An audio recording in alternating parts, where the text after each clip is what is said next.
to know you a little bit. Okay. I like to get to know what's been going on with your studies, good, bad, indifferent. Also what you're hoping to get out of today. You know, like if you say to me, hey, Stu, really having a hard time understanding freehold estates or less than freehold estates, stuff like that. You know, I'd be more than happy to make sure that we go over those points that you really want to make sure that you hammer down. So why don't you tell me a little bit about what's going on? Okay, so I have been studying really for a while because I took my training last year and then I was supposed to take the exam in April and then it got pushed due to COVID. And so I've been studying, and so my main questions are that I've done 2 different programs to study. So one was California Real Estate Solution. Now I've moved on to Real Estate Exam Scholar. And so the issue that I'm having is that doing the real estate solution, the California Real Estate Solution program, I really was doing, you know, just studying the test, just doing the test over and over and over, and felt really confident with that material. Then I switched to a different program. And so everything was new again. All the terminology, the questions were completely different. So I felt like I had to just literally start all over. And then it just confused me because it left me wondering, well, how many different versions of the exam are there? And, you know, I felt so confident studying this one course and then completely as if it was just, you know, learning a whole new language. So that is leaving me confused. That's one of the main things. Look, and here's what I'm going to tell you. It definitely is something that it is super confusing, and here's what I'm going to tell you. Bottom line is there's multiple different authors, and there's different, and the way different instructors instruct things, okay, are all going to be different, you know? So what happens is if you're learning out of one textbook and one, you know, study method, and then all of a sudden you switch to another and you're like, oh my gosh, this is worded completely differently. Yeah, that happens. That happens. What I'll tell you is this. The key to success with this is,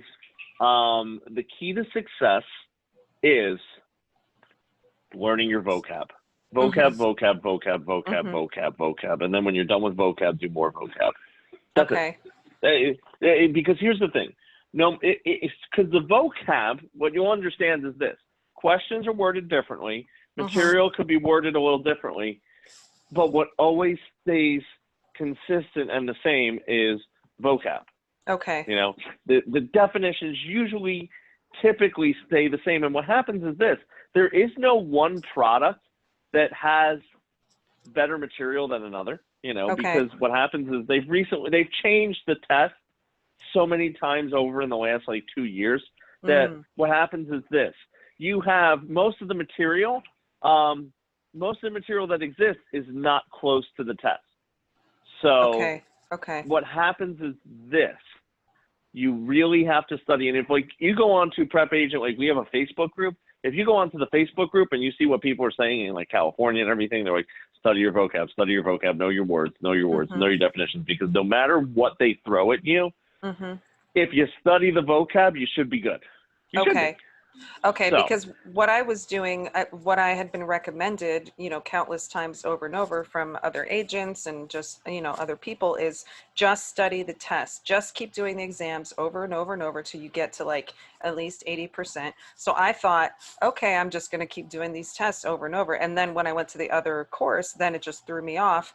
And in the meantime, I had not been studying the vocabulary at all, which I just started doing in the past 2 weeks. And you know, so I want to make sure, you know, that I feel prepared. And obviously the vocab is something that I'd like to cover with you because my 100%. test is on the 8th. I think I made a mistake and said the 2nd, but it's on the 8th. Okay. So here's what I'm going to tell you. Yeah. You have some time. Is it your first time taking the test?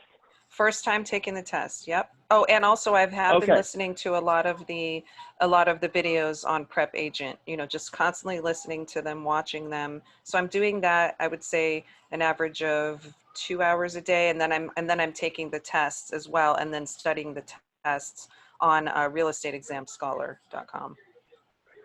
So what I'll tell you is this. What I would focus on is, of course, the vocab.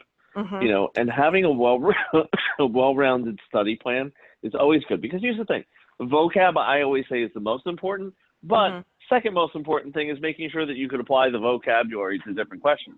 Exactly. You know? So if you could, because that's the whole thing. Because what happens is this, and I always tell my students, if you just do one thing, and that's why, you know, a lot of what works for other agents might not work for you. And what people do is when they sit there and go, oh, I'm going to do a lot of the practice tests and the practice tests and practice tests. What they don't realize is what happens is doing practice tests until your head falls off is basically sideways shoving vocab into your head. You know, that's basically what it's doing, but they don't know how to really verbalize it. And they're like, oh, I passed because, you know, I did, you know, literally practice tests until my eyes fell out of my head. And that's not the greatest way to do it. That's why I said, you want to be well-rounded. It's like saying, I'm going to go, you know, practice for running a marathon. And you're like, okay, Stu, what are you going to do? And I go, I'm going to the gym and I'm going to go for 3 hours. And you go, wow, that sounds like you're really dedicated and that sounds awesome. What are you going to do when you go to the gym? I say, I'm going to do bicep curls for 3 hours. You would sit there and smack your palm to your forehead and go, well, that's, you're like, good, but like, we got to incorporate some other things. We got to do some other stuff so that we're well-rounded. And so that you don't have a situation where, because also too with the practice exam, what tends to happen when you stick with one type of practice exam, you tend to have a situation where you will have, you will start to memorize some of the words, some of the questions, and it becomes this really awkward game of memory, and you're actually not learning. So my rule of thumb with practice questions is if you get it right, but you don't understand why you got it right, it's the same as getting it wrong. So I always tell people, I'm like, hey, be able to explain why that's the right answer. Be able to explain what that is. Be able to have a conversational definition of, oh, that's, you know, blah, blah, blah. Then you'd be able to say, whatchamacallit, you know, that is a good approach for me when studying for my tests. You know, that's a really great approach for me to, you know, go ahead and tackle this. Because the other thing too that I'm going to tell you is the test is absolutely 1,000,000% brutal. It is a brutal, devil, evil test. Okay. And with that being said, look, and I'm the perfect example. I would not exist and I would not have a job if this test was easy. If this test was easy, people wouldn't be like, hey, can you help me figure out how to pass this test? And that's why that's why, you know, again, what you want to do is you want to make sure that you have a well-rounded approach, okay, and that you're giving yourself the best shot to pass. So let's talk about the specific areas that you might be struggling in. Is there a specific area that exists that you can sit there and say, oh, I really do not do well in this, or you like, you know what, let's just do a grab bag of different things? I would say let's do a grab bag because I just feel overwhelmed in all areas, to be honest. The finance. That's fine. I mean, the finance. Finance. Listen, let's do a grab bag. Listen. Okay, and here's how we're gonna do it.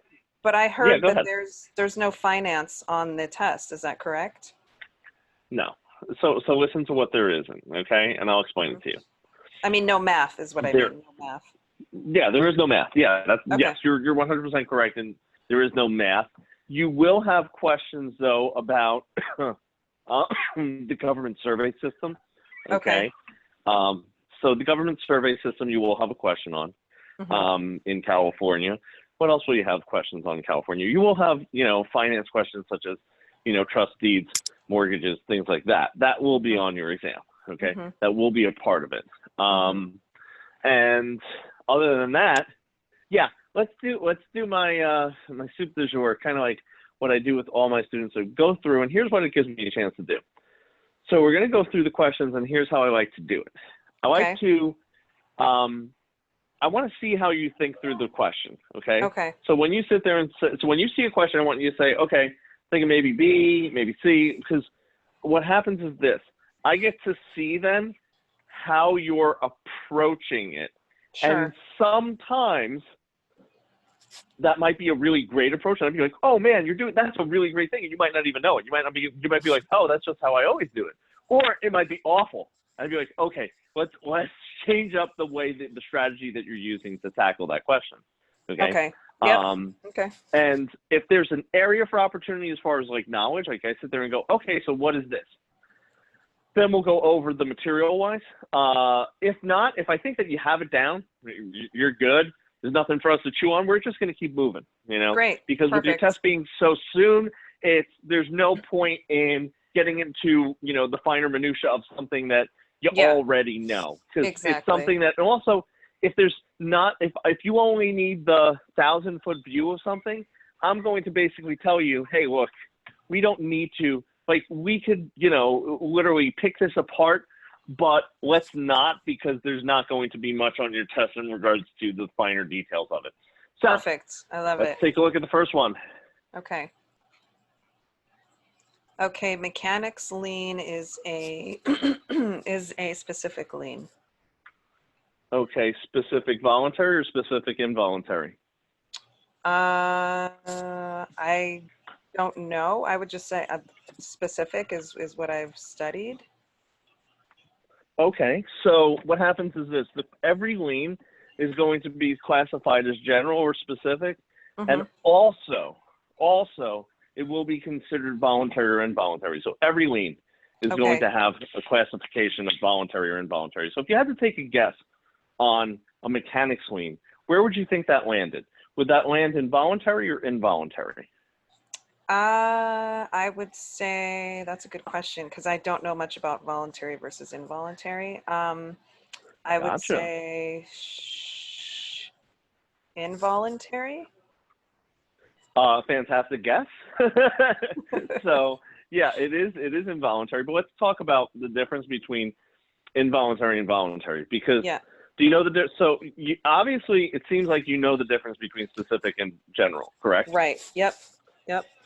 Okay, so when we're talking voluntary and involuntary, what happens is this: an involuntary lien is typically one that the person who is having the lien placed on that property, okay, is not choosing to have that done. So what are some things as far as involuntary liens? Involuntary liens would be taxes, okay? No one ever says, hey, Mr. Taxman, come on over here. You forgot to tax my property. Right, no one's volunteering for that. So that's an involuntary. Also, judgments. Judgments would be an example of like a general involuntary lien, because they'll probably go on multiple different properties that the person has, or if they own like a Lamborghini, Rolls Royce, stuff like that, you know? So a mechanics lien is when a contractor goes unpaid, okay? So like I have someone come and put a Trex deck onto my home, okay? So I have someone come and put Trex deck onto my home, and all of a sudden I'm just like, you know what, nah, I'm not gonna pay you. And they go, well, we did work on the house and we have to get paid. And I'm like, nah, I'm good, you know? And he now will place a mechanics lien on the home. So it's involuntary and specific. Okay. So makes sense. Let's keep going. Next one. Defined as a loss in value from any cause. Depreciation is generally divided into three categories. The loss of value due to the normal wear and tear on a property is called, that would be functional obsolescence. Functional obsolescence. So let's call it physical deterioration. Okay. So let me ask you this, okay? What is functional obsolescence in your mind? So you're having it closely associated with normal wear and tear? Actually, no, I made a mistake on that one. So functional obsolescence, from what I've studied, and from one of the prep agent videos, I remember him saying that the example would be like a grandmother lives in a house that she's in a wheelchair, and it's like a 3-story house, you know, so it's not functional for her to be able to get to the top in a wheelchair when there's stairs. So, or the example being like a 5-bedroom house with a 1-bedroom bathroom. Yeah, so like I like the second example much better because here's the thing. The functionally obsolete basically means, hey, would we build it like that today? No. Right, like, right. Like my home was built in the 70s. My wife always reminds me, our closets are way too small. Like we have those small little, like, you know, it's the size of the door and it goes like a little bit in and that's it. So you wouldn't build a home today in 2020 with the size closets that we have. So that's functional obsolescence. Physical deterioration is that wear and tear. Now, let me ask you this. What's external or economic obsolescence? Because they're actually the same. Those two are the same. So economic obsolescence would be the deterioration of a property outside of the physical property. Okay, so it would be an outside. It would be an outside influence. Like, could you give me an example of something? Like just so I have an idea. Sure. Like, for example, if your house, if your house is a nice house in your neighborhood, but the other houses around your house are deteriorating. Sure, that would definitely be one. Okay, so good. So you have a good idea as far as what you would see here, as far as physical, functional, and external obsolescence. So let's go to the next. Let's go to the next one. Okay. The amortized payment of a mortgage remains constant over the period of the loan, but leaves an outstanding balance to be paid at the end. This payment is called a balloon payment. When amortized, would be a balloon payment. So let me ask you this, because there's a couple of keywords here. Okay. Yeah. What is an acceleration clause in a mortgage? An acceleration clause is I'm not sure if that's the same as a due on sale clause where so let me stop you right there. Okay. An acceleration clause is not the same as a due on sale clause. So they're different. Here's the thing. Okay. This is what I'll tell you. There are things about them that are similar, right? So there's things that you will have that will kind of cross into one another, okay, that will kind of intersect. But they are not exactly the same. So why don't you take your stab at acceleration clause? Acceleration clause is when a large payment is due at a certain point, but then that sounds like a balloon payment. So yes, I'm not sure.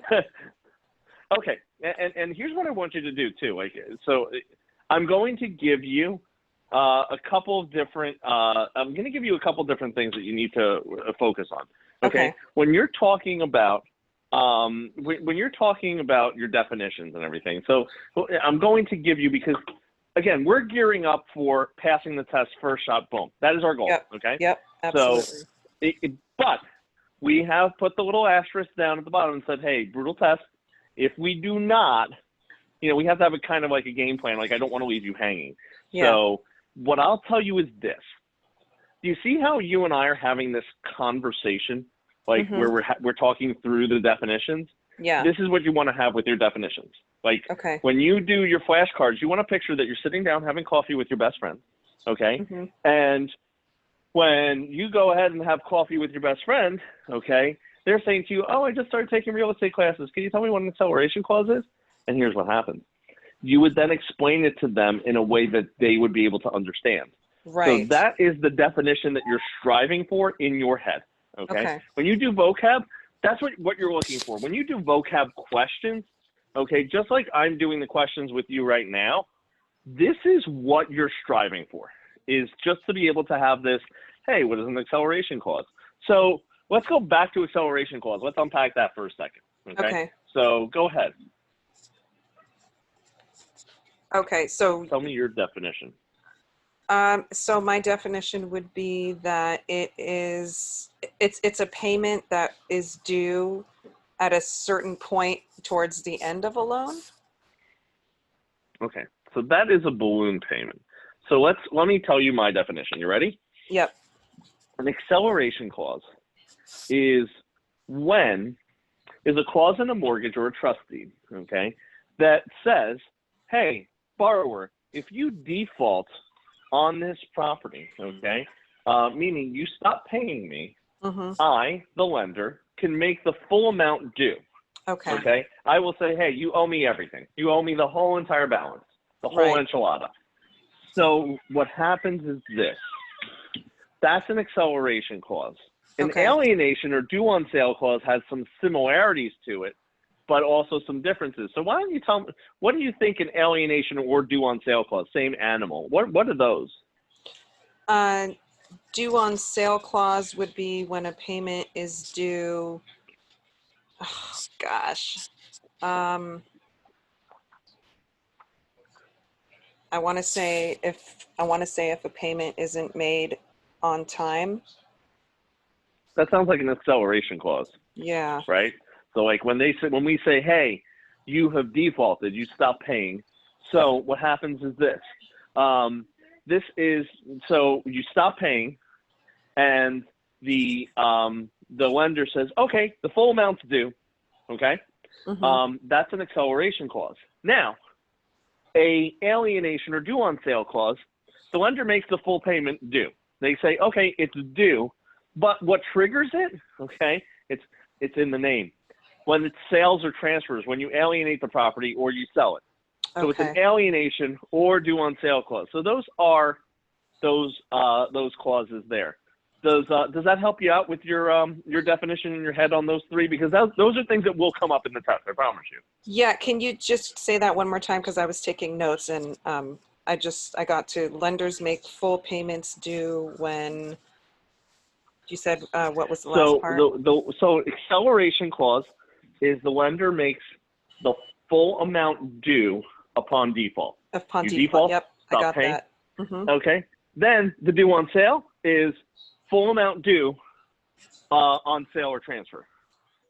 Okay, on sale or transfer. And so alienation and due on sale clause are the same definition? What happens is, so technically they are the same, okay? What happens is it's basically two, think of it as this, it's two actually, they do break it down as two separate things, okay?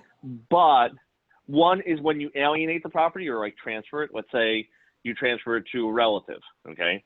That would be the alienation clause. And then the due on sale clause would be on sale, okay? Okay, got it. But it's the same thing. So they use them. I refer to them when I teach my classes and I lecture. I refer to them as the same thing, as synonymous, okay, with one another. I use them interchangeably, okay? So let's look at the next one. Okay. Purchaser of real estate learns his ownership rights could continue forever and that no other person claims to be the owner or has ownership control. This person owns a fee simple estate. This one? Yes. Okay. So can you tell me what a life estate is? Life estate would be an estate that is owned during the life of the owner. So basically until they die. Okay. What's a life estate per autre vie? I have no idea. Okay. So let me go into this. Because here's the thing. A life estate. So if I just said a life estate, then it's based on the life of the life tenant, who is the owner of the life estate, right? So let's say Bob gave Sally a life estate. The assumption is that it's based on Sally's life. It's based on Sally's life.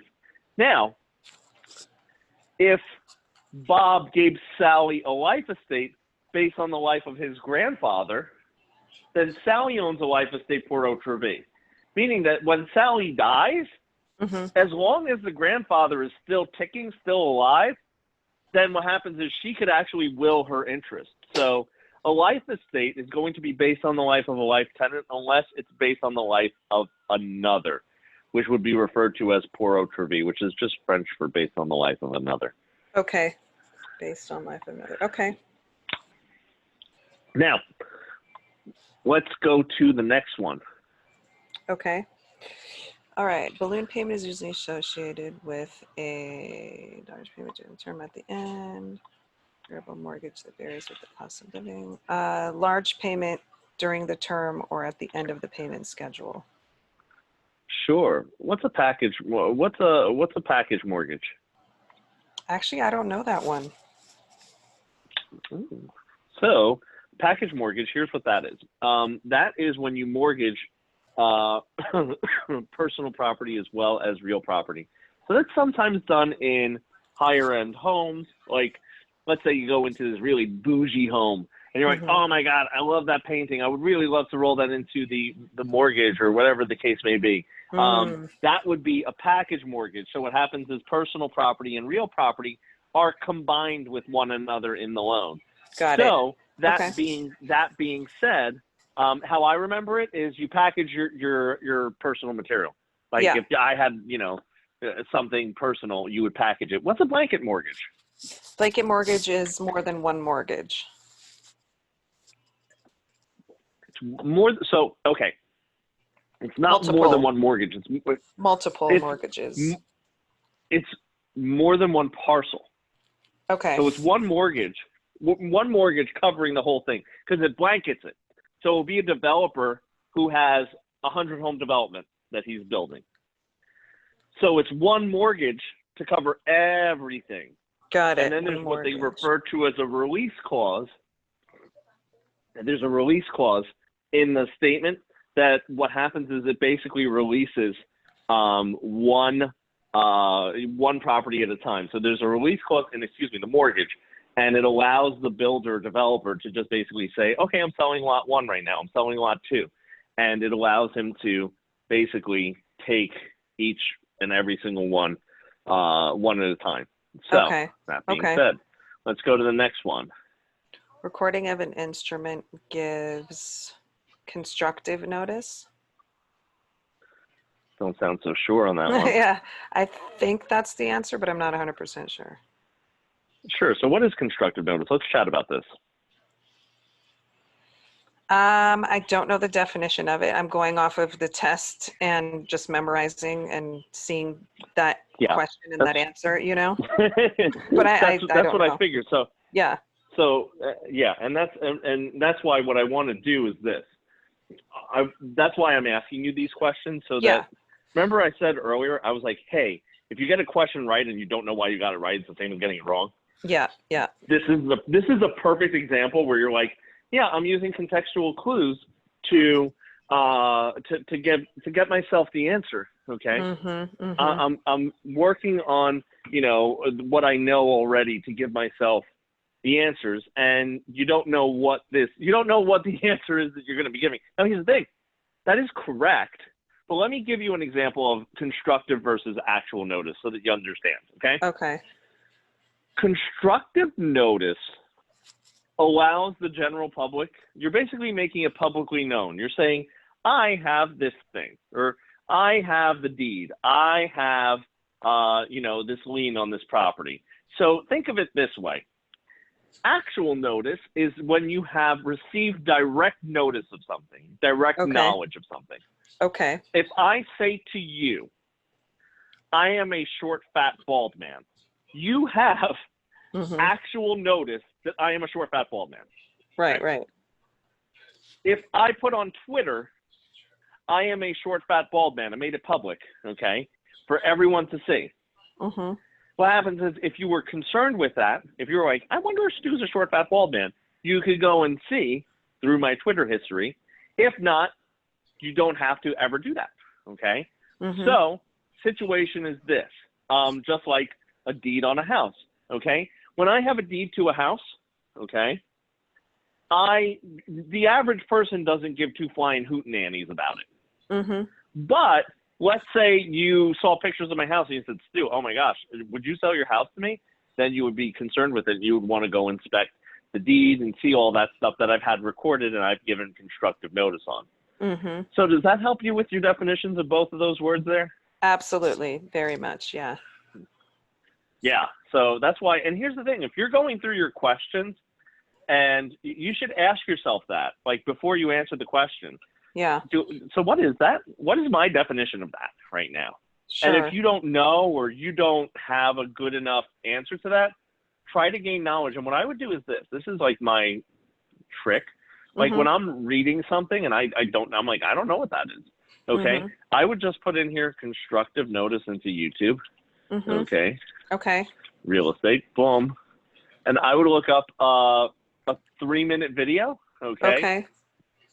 On what it is, and then see if I could, and then I would probably go walk my dogs or go outside in like 5 minutes and say, okay, what does this mean? What is this? Like, explain it.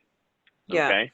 So let's keep going. Let's go to the next one. Yeah, no, go ahead. Yes. The passive and I forget what the other one was. Can we go over those then? Passive and they're nothing. They're nothing. Oh, nothing. Oh, okay. Okay. So what happens is this. Sometimes you will have an author who will just write, random word things. soup. Yes, to see if like you sit there and go, oh, I totally know what that is, or it will just be like one word off, or they'll say, a life estate poor pizza, and it's like, no, that's not really it. It's you're getting because what happens is they want to see if you know it. Yeah. Or if you have this quasi understanding of it, and that's leading you down this path of like, oh, I remember Stu saying a life estate poor something, and yeah, okay, poor pizza, that's cool. Like, you know what I'm saying? Got it. Yeah, so, totally. Let's look at this one. Okay. Blockbusting occurs when the first one, the broker uses racial fears to prompt people in a changing neighborhood to sell their homes. Yeah. Blockbusting is also referred to as what? Steering.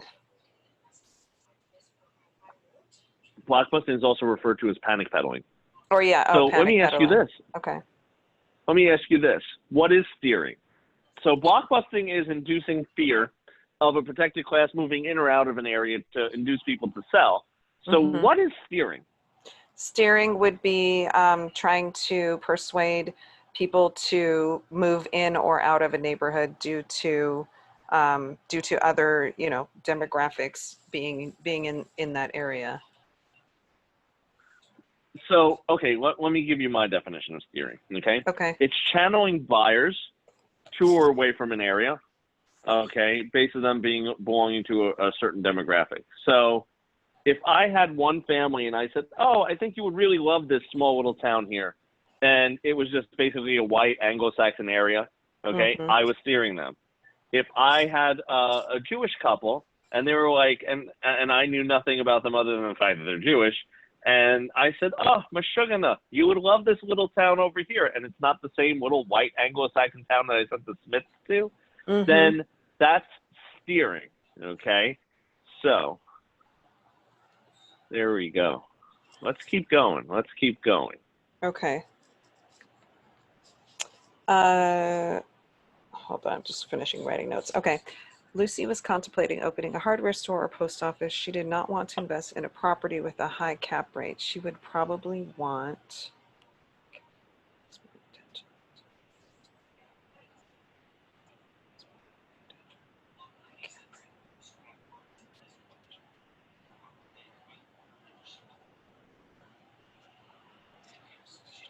I would say the hardware store because it has more growth potential, but I'm not sure. No, okay. The post office because it presented a lower risk. So let's understand this. Yeah. So capitalization rate, okay? Basically what that is this. Capitalization rate is the rate in which is the yield on the money, okay? She did not want to invest in a property with a high cap rate, meaning that there was a lot of money coming back in, that there was a lot of risk involved, okay? So if I said that there was a high cap rate, then what happens is the potential is going to be greater, okay? But she doesn't want that. So when someone says to me, hey, I don't want a high cap rate. What they're saying is they say, hey, I want a very, very, very solid, low risk situation. And the post office would be what she would be investing in because it presented a lower risk as opposed to the hardware store, which is true. The hardware store does have more growth potential, but what happens is it is a higher risk situation. Does that make sense? Yeah, let me just read the answer. Would have a lower cap rate because it has lower risk. There's a guaranteed base of business. Okay, high cap rate because at higher risk, there's no guaranteed base of business. Okay, got it. Okay. Yeah. And what I'm going to do for you is this. I noticed that you're taking notes. Yeah. As long as it's okay with you, I'm going to put this on my YouTube channel, and I'll send you a link to it once I upload it. So you can watch this, like, you know, so that like you could sit there and go back and see how, you know, we went through things and stuff like that. So I'll do that for you. I'll send you a link, and it usually takes, because this is a longer video, it'll just take a little longer to process. So probably by the end of the day tomorrow, I'll have it up on YouTube. Okay? Okay, no problem. And let's go to the next one. Why would a mortgage beneficiary have an appraisal on the property? Mortgagee. Value sufficient, determine the value for tax purposes. So identify who the mortgagee is, because that will help you. Yeah, the mortgagee is the person that is buying it. To protect the buyer from price, so the property value is sufficient to cover the loan. To determine the value of the property for tax purposes.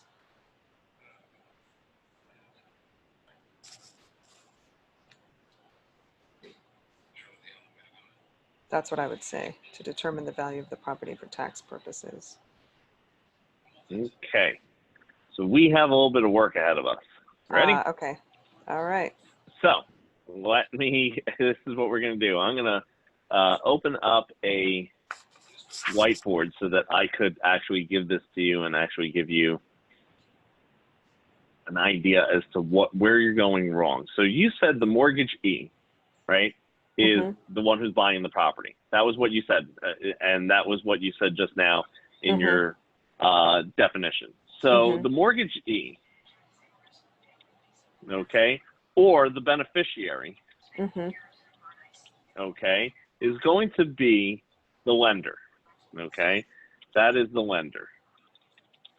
So let me explain why that is, okay? So that you have an idea as to what I'm talking about and what happens here. So they're the lender. So what I use as a precursor for everything is I always say the EE receives, okay? So when EE receives, this person, the lender, is receiving the mortgage. Okay, see, I was looking at it the other way, because I know that the OR give or EE receiver rule, but I was looking at it backwards. What happens is this. It's because what happens is you have in your head probably that the mortgage is the money.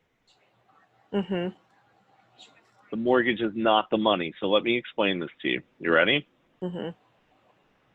Over here, we're going to have the borrower, okay? Also known as in a trust deed situation, because California is a trust deed state, they would be the trustor, okay, or the mortgagor, okay? And here's what happens.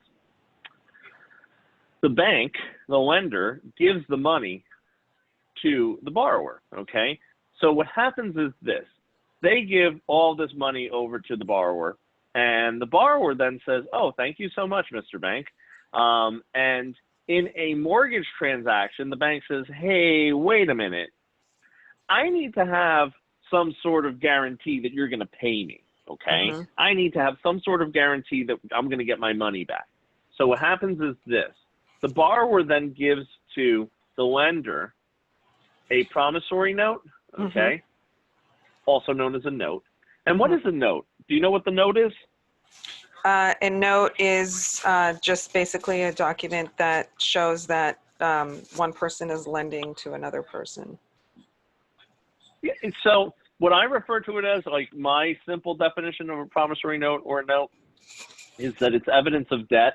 It's an IOU, okay? So when I say hey, I'm giving you a promissory note, I'm basically saying, oh, Mr. Bank, you gave me $100,000, okay? And let's just use that as a precursor. The promissory note is just saying, I owe you $100,000. It's evidence of debt, okay? But what the bank says is this. They say, well, that's not good enough, because what is this IOU? I mean, I'm just going to basically sit here and go, I don't understand, you know, what I'm going to do if you just stop paying me. So the borrower then says, okay, I'm going to give you a mortgage, okay, on my property. And what the mortgage is basically they're saying, I'm buying a home with the $100,000, and that home I'm allowing you to put a lien on, okay? I'm using that as collateral for repayment of the $100,000. So that's why the borrower gives the bank the mortgage, and they also give them the promissory note. Does that make sense? Yes, kind of. I mean, I think I just need to watch that all over again to let it really sink in. Yeah. So what you have to do is, because what we do is in real estate, we say the money is, because everyone says, hey, you have to go get a mortgage. So what people do is they think that the money is the mortgage, okay? And they think that the money is the mortgage. Oh, something clicked. They think that the money is the mortgage.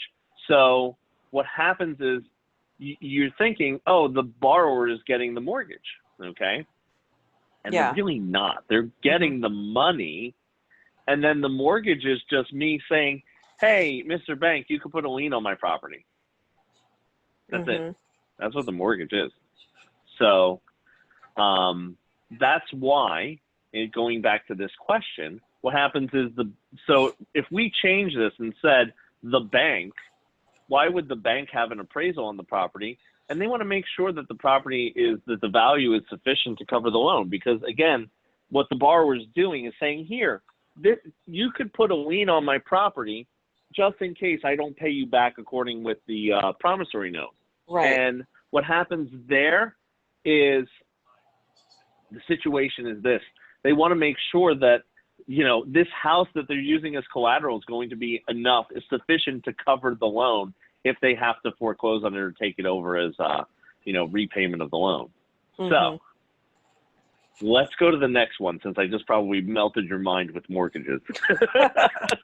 Yeah, because now I have to go back over OR give or EE receiver and really understand that, because I'm a little confused now. So what happens is this. The reason why you're confused is because people say, because again, the OREE is still, that rule is still intact. But what happens is you have to understand it's your definition of a mortgage that's tripping it up. Okay. Because when you sit there, because you're thinking the money is the mortgage, you need to shatter that in a million pieces. The mortgage is the pledge of real property as repayment for a loan. Okay? So the person who gives that is the borrower. Think about it as monopoly, right? In monopoly, what happens? You decide to mortgage your property, and then the bank gives you a loan in exchange for that. That's exactly what it is. And it just takes, it's reprogramming your mind for that. So let's look at this one. Okay. So just real quick. So the borrower would be OR or EE? OR always gives, they would be the mortgagor. Okay. So in this, they would be the mortgagor because they're giving the bank the pledge of the real property as repayment for the loan. Got it. Okay. So yeah, I do understand that concept. Okay. That was just throwing me off. Okay. All right. What is a client during a real estate transaction?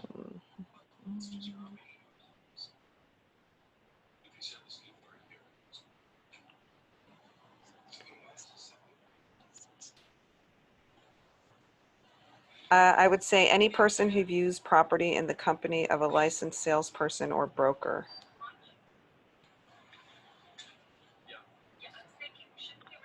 I think it's probably going to be some other answer like D.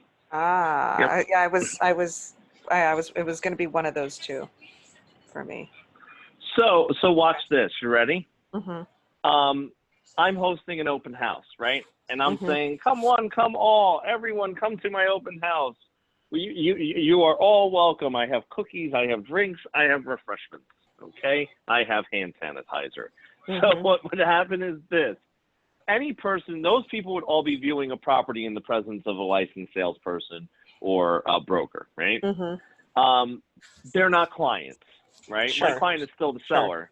But if they entered into an agreement and said, Stu, you seem really awesome. Could you help us find a home? I'd be like, absolutely.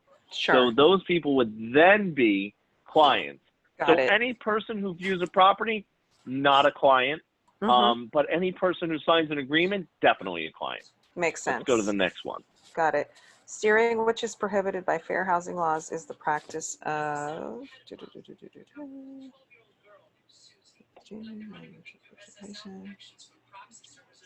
subtly guiding buyers to areas that match their race or religion.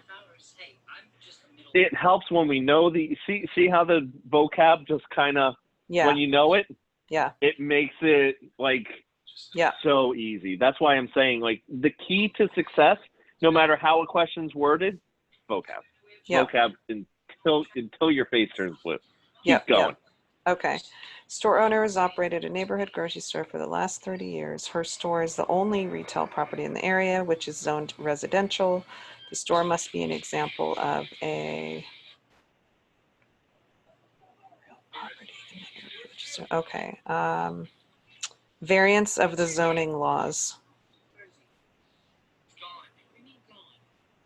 Non-conforming use. Okay. So let's talk about the difference between non-conforming and variance. Okay. So what is a variance in your mind? A variance is an exception to the rule. Right. So what happens is the rule's in place and we're looking for an exception. So the key here, okay, is the length of time which it has been there. Like, because it's been there for the last 30 years, it is more than likely an example of, okay, the of non-conforming use, okay, because there was probably prior zoning that allowed it, okay, and now it's, you know, it's no longer allowed to build any new retail space. However, they're allowed to still continue to operate because they have a non-conforming or grandfather clause, okay? So that is the situation there, all right? So let's go to the next one. Okay. When a situation is such that damages would not provide an adequate remedy in the case of a breach of contract, a suit for specific performance could be successfully brought by all the following except, okay. For specific.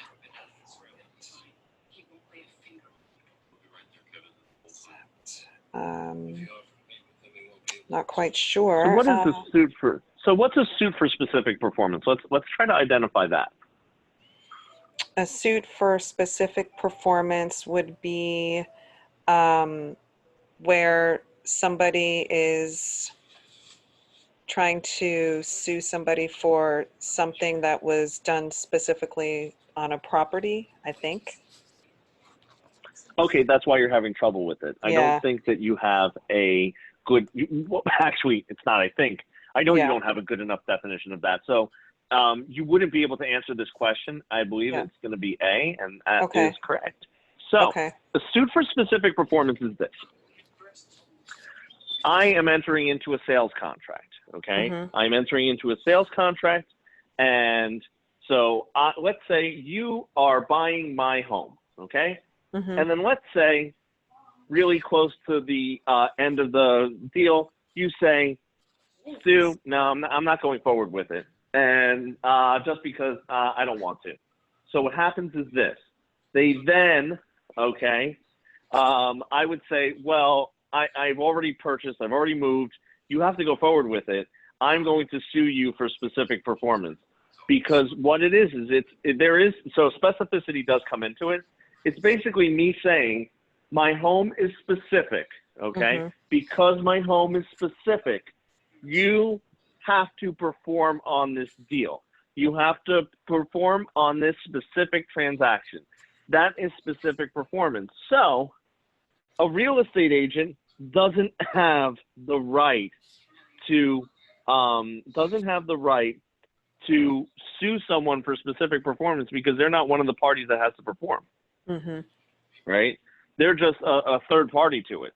So what happens is this: it's never a remedy for a real estate broker to sue for specific performance, but it is a remedy for both the buyer and the seller.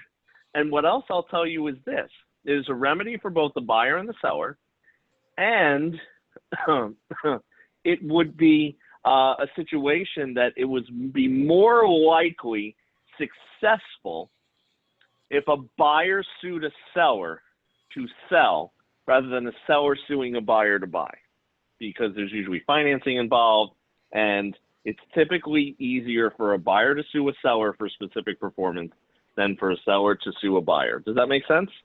Okay. Yes. Okay.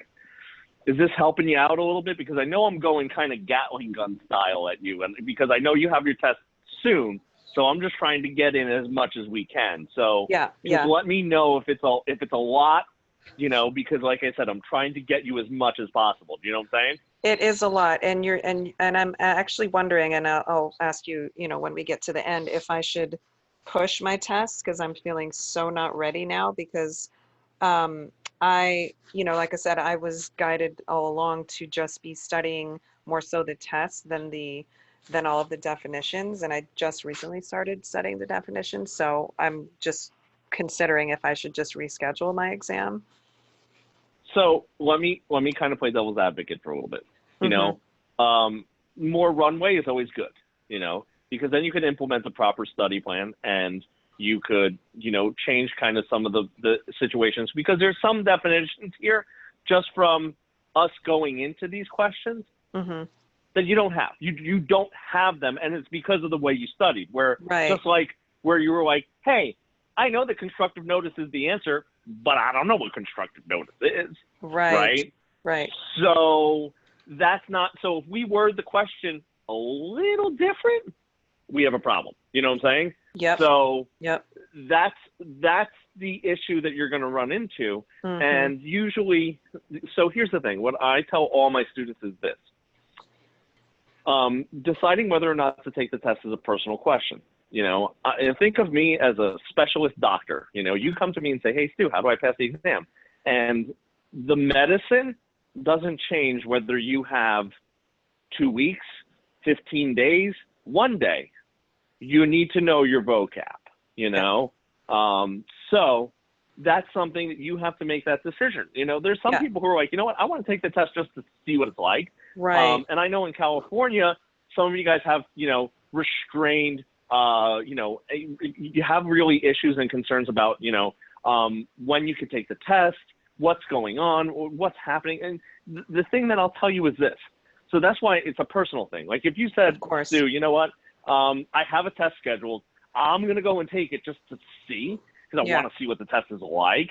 But I'm totally, you know, planning to fail. Look, I have taken tests planning to fail. Okay. Because I was like, I just want to see what this, I want to see what it's like. Sure. And there's nothing wrong with that. It's just, that's a personal decision, you know? So it's something that you have to make that decision if you want to give yourself more runway for your first attempt, or if you want your first attempt to basically be, you know what, I don't care. And also too, what happens sometimes, I'm not going to say all the time, but what sometimes happens is when you go in there with the kind of like, I really don't care kind of mentality, you tend to do a little better because you're not putting that stress or anxiety on yourself. You're like, nah, I'm going in there to fail. And right. So that's why I say to you, not a bad idea. And some people have said after they have a session with me, they're like, Stu, I want to incorporate more sessions into my study plan. And I'm like, that's for you. If you want to do more of this, you know, I can help you. Like it's something that it all depends, because again, all of the things are personal stuff. You know, it's personal stuff that you have to answer for yourself as far as what is the right solution for you. Right. But I can tell you, you definitely need to have, whatchamacallit, the vocab probably down better, because again, I think that what happens is you've done so many questions that you just kind of know what some of the answers are going to be based on just doing so many practice questions. So yeah, that's not an awful thing, but it's not what I would want for you, you know? So like if I was your teacher at the beginning, I would be like, no, that's bicep curls 3 hours every day at the gym, which not bad, but that's not your success to run a marathon. So let's keep going. Okay. Look at this next one. Okay. The hardest and yet most important part of the market data method of appraising is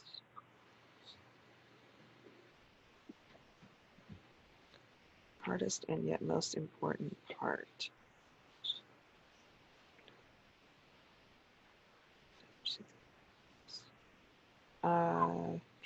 I think it would be establishing the unit of comparison.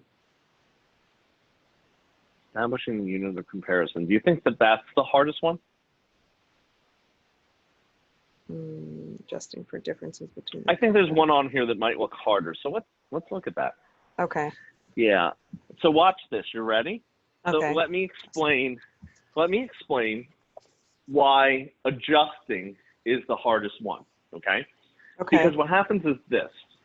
You know, establishing certain things is pretty easy, but when we adjust for the differences between the subject and the comparable, because what happens is we have all these comparables, finding out, okay, this one has one more bedroom. So in Los Angeles, okay, does one more bedroom in this kind of house mean that it's a $5,000 increment? It's a $10,000? Because there's no set thing.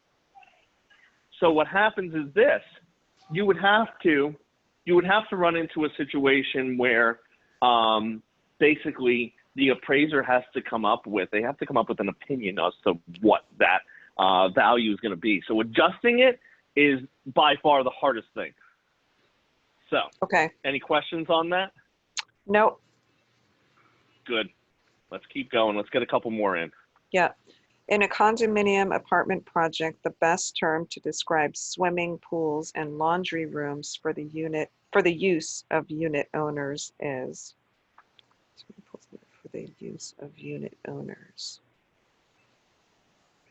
common elements. Yeah. So in a condominium, those would all be common elements. Okay. 100%. So the other things too, just so you know, are not actually things. So that is the only thing that's actually a real thing. So let's look at the next one. Okay. One who is authorized to perform certain acts for another under power of attorney would be called a attorney in fact.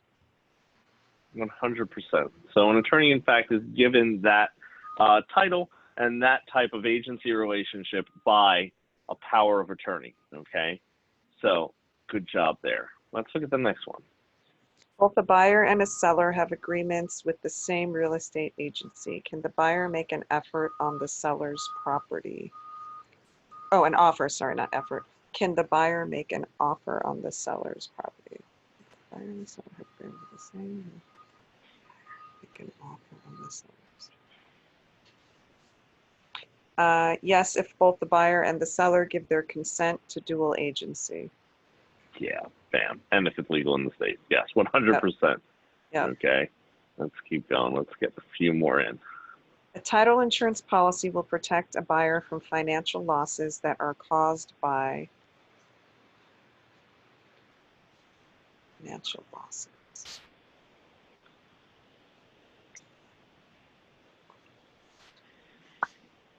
Ooh, okay.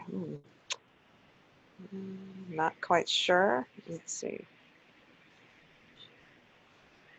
If you had to guess one. Encumbrance to which the policy is taking exception to change. I would say a change in zoning regulations. So zoning regulations would be our police powers. based on under our government powers. Mm-hmm. So title insurance is basically insuring the buyer from an unrecorded easement to which the policy has not taken an exception to. So basically, if there is an unrecorded easement or an easement that is not known, okay, it will protect it from that, because title insurance basically says, hey, we examined the title on this and we're going to issue you a title policy because we've done our due diligence and we're saying it's good to go. So that basically is like your golden goose, your golden egg for, saying, okay, I have ownership of this property, and one of your proofs of title is the title insurance policy. So they're going to cover you from an unrecorded easement, which the policy has not taken an exception to. If there's an encumbrance to which the policy has taken an exception, they're like, hey, we're not going to cover you for that. And they explicitly say it, not going to happen. And so basically C and D are the same thing, okay? I mean, B and D. So C has to do with public records. And here's the thing. They're not going to ever cover you for a change in zoning, because that has to do with all kind of public police powers and stuff like that. It has nothing to do with one particular property. That's all the properties. So, okay, that makes sense. Do you have any other questions for me? Anything else? Because like I said, I know that I kind of went gangbusters with you, but I think you handled it like a trooper. So thank you. That's why I said let me record this and make sure that, like I said, I'm going to put it up on my YouTube, because I think you got a lot out of it, and I also think that other people could benefit from it, because if they see it, they're like, oh man, I really can't be studying those practice exams like ad nausea. So, right. I wish I would have known that when I first started. So now I'm just behind the 8 ball, but that's okay. But I do have one more question. So, and I know everybody studies different, different methods of remembering and learning, but what would you suggest based on, just this past hour, the most effective way for me to be studying to really get do a much slower version of what we just did, where answer maybe 10 questions, and then what you do is you write down certain words. You're like, I don't really know what that word is. I don't really know what it is. And then when you get to about 7 words, then what you want to do is say, okay, tonight what I want to do is go onto YouTube and type in constructive notice and watch, a 3-minute video on that, or a 2-minute video, something like that. And that will be able to give you a real good gauge as to what you don't know and where you need to fill in the blanks. And then when you finally have an understanding of what that word is, or what that definition is, picture that you're explaining it to your best friend. Say, okay, let me explain this to you. Just like you see how I rattle it off and I explain it to you in a conversational, like, hey, we're just sitting here having a chat. Yeah. That's literally your goal. You answer questions to fill in knowledge gaps, okay? That's your goal. Answer questions to fill in knowledge gaps. So it's not answer questions until your face turns blue. Yeah. It's answer questions, write down what you don't know, then research that. So every night, every morning, you should have words that you're looking up to gain in your vocabulary. So what happens is you're almost challenging yourself, saying, okay, what don't I know? What don't I know? Yeah. Yeah. And do you suggest flashcards? Like some people say, write it out. That just seems so here's what I'll tell you. So flashcards, I have a love-hate relationship with them. So flashcards, we have them. So are you a prep agent member? No, I'm not. Okay. So here's what I'm going to tell you. I mean, you have a bunch of resources that you have. Yeah. What I'm going to do is email you a link to sign up for Prep Agent if you want, because Prep Agent has a ton of flashcards that you could go through. Here's the thing. Don't reinvent the wheel. Don't sit there and say, I'm going to do this. I'm going to, go ahead and rewrite flashcards. I think that writing flashcards for you is not something that I would recommend, because that's just extra time. And I think that's something you don't need to do. especially when you have, like I said, Mm-hmm. it is. If you went to like the vocab, and here's the thing, Prep Agent has Vocab Worksheet right here, and you can put your own definition right in there. So it's the only product that I recommend to all of my students that I'm like, yeah, this is the one that I find to be the best. And that's why I use it as my, when we're doing private lessons, I use it for the questions because I think that they're really good. And also, you know, when you're doing a master exam here, if there's something that you see highlighted in yellow, you just click it and it actually tells you what it is. So there's a lot of great tools within this that you might find useful. And like I said, I think that maybe you have to make the decision for yourself what you want to do as far as your studying and when you want to take the test. But I think that you do have the right recipe right now to make yourself successful. It's just a matter of, you know, what you want to do as far as yourself. You know, that's a you question. Right, you know? So. exactly. Yeah. Okay. Got it. Okay. So like the flashcards on Prep Agent, you would recommend doing those if I were Super, yeah, because have a conversational definition of it. Don't just have the regular old definition, because if you don't know how to apply it in a scenario and you can't understand it, it's also useless. So that's my thought there, you know. And what do you think about watching the prep videos? Do you think that those are awesome. helpful? Fantastic. Yeah, 100%. I love Prep Agent prep videos. I love like all that stuff. I think that the short little videos, they're great because what they do is they help you further explain the things, you know. They'll help you further, like, go, okay, what is this? What is that? And here's the thing, the goal is to have that, is to be able to unpack it so that you know. That's it. Okay. And then, sorry, one last question. So if you had to give, if you had to say, okay, Inanna, I would recommend you study like this, you know, if I do push my test out, you know, later on, or if I do decide to take it in the next few weeks, would you recommend, like, say, you know, study for 3 hours and break it down to, like, do an hour of the vocab? No. Don't listen. More studying is not better. You know, like I said, more studying is not better. Think of it as the gym analogy that I gave you. So, like, if I went to a personal trainer and said, hey, what would you say to me? The medicine doesn't change. It's still study for the length of a good movie. I say about 1 hour and 45 to 2 hours. And I say do that mix where you do like 15 to 20 questions. And then you supplement what you don't know with videos, and then you say them out loud when you don't know, you know. So that's my thought process on that. So okay, and not so much the actual practice tests. Again, do like 10. Your goal with the practice test is to fill in gaps of knowledge, not to do 100 questions. Got it. See what score you got. You see what I'm saying? Like, so there's a difference between that. Like, if I sat down and said, I'm going to do 100 questions, you know, what you're really trying to figure out is you're trying to say, okay, what's my score? And that's not the goal of practice exam questions. What it should be is, let me look at what they're asking me to see where my gaps are so that I could then fill them in. Got it. Does that make sense?